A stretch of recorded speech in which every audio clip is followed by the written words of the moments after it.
Good day, here are today's top stories from the Pna Headlines. President Ferdinand R. Marcos Jr. has urged the public to support and take pride in local food products during the National Food Celebration Month. In a speech, Marcos highlighted the importance of Filipino Food Month in celebrating the nation's rich culinary heritage. He encouraged Filipinos to recognize and appreciate the brilliance, efforts, and uniqueness of Filipino cuisine as it gains increasing international recognition. The 5-day fair organized by the Department of Trade and Industry features over 250 micro, small, and medium enterprises or MSMEs across the country, showcasing food innovation and regional specialties. As part of the initiative, participating MSMEs were provided with tools for e-commerce, digital marketing, logistics, and cashless payment solutions. In other news, the Department of Foreign Affairs confirmed the second death out of the 4 missing Filipinos after the magnitude 7.7 earthquake that jolted Myanmar. The DFA said there's a positive identification of Filipino remains but refrained to disclose additional details. The agency said the family of the victim has already been informed. The first Filipino fatality was identified as Francis Aragon. Meanwhile, the DFA said it hopes for the best for the 2 remaining Filipinos still unaccounted for.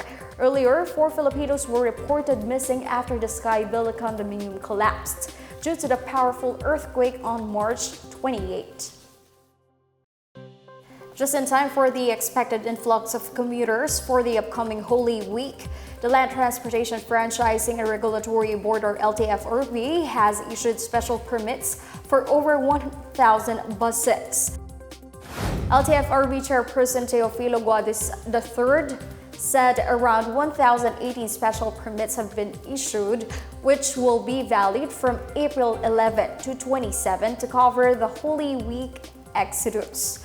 The official urged the passengers to plan their travel ahead, check schedules, and secure required travel documents. Meanwhile, the LTFRB is conducting random inspections of public utility vehicles, or PUVs, and transport terminals.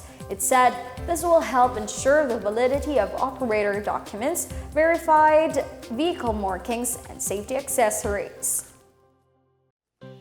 The Bureau of Immigration, or BI, has launched a dedicated Overseas Filipino Workers Wing at the Ninoy Aquino International Airport Terminal 3. BI Commissioner Joel Anthony Viado said the creation of a dedicated OFW wing reflects their dedication to improving immigration procedures to provide smoother, more convenient, and more efficient processing for the modern-day heroes. The BA also expanded the immigration area with 6 additional counters with 12 immigration officers to ease the flow of passengers during peak travel season. This move is still in line with President Ferdinand R. Marcos Jr.'s objective to enhance services for OFWs, acknowledging their crucial role in contributing to the country's economy. To date, more than 3,400 OFW passengers depart from NAIA on a daily average. In news overseas, U.S. President Donald Trump has declared a 90-day pause on reciprocal tariffs that he imposed on the United States trading partners as part of his administration's Liberation Day. Under the 90-day pause of the reciprocal tariffs, all affected countries will have a baseline tariff of 10% effective immediately.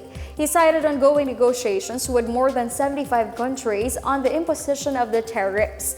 However, China will be charged higher tariffs at 125% from the previous 104%. This after China retaliated against Trump's policy by slapping an 84% tariff on U.S. imports.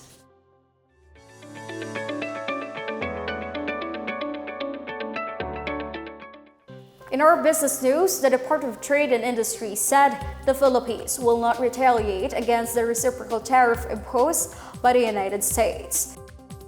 Trade Secretary Maria Cristina Roque said the Marcos administration is facing the issue with a constructive approach, focusing on strengthening trade.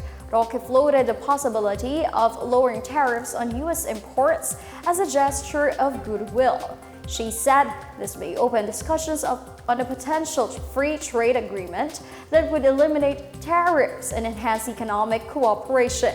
Roque said the Philippines may also expand its markets to Asia, South America, and the Middle East to cope with increased U.S. tariffs. She said these regions may show interest in certain Philippine products such as semiconductors, coconut, and other agricultural products. Roque said this is an opportunity to promote Philippine products and investments. Meanwhile, Roque will join a virtual meeting of ASEAN economic ministers to discuss the bloc's response to Trump's tariff order. The country's economic team agreed to listen to the positions of other ASEAN member states before finalizing its stance. And that's the latest and the biggest stories on the Pna Headlines. For more news updates, visit our website pna.gov.ph or our Facebook and X account, Philippine News Agency. The Pna Headlines is also streamed by the Servicio Facebook page. You may also watch the Pna Headlines through the Philippine News Agency's YouTube account and via the News and Information Bureau website under the PNA News. I am Stephanie Savaliano. This is the Pna Headlines, bringing stories that unite the nation.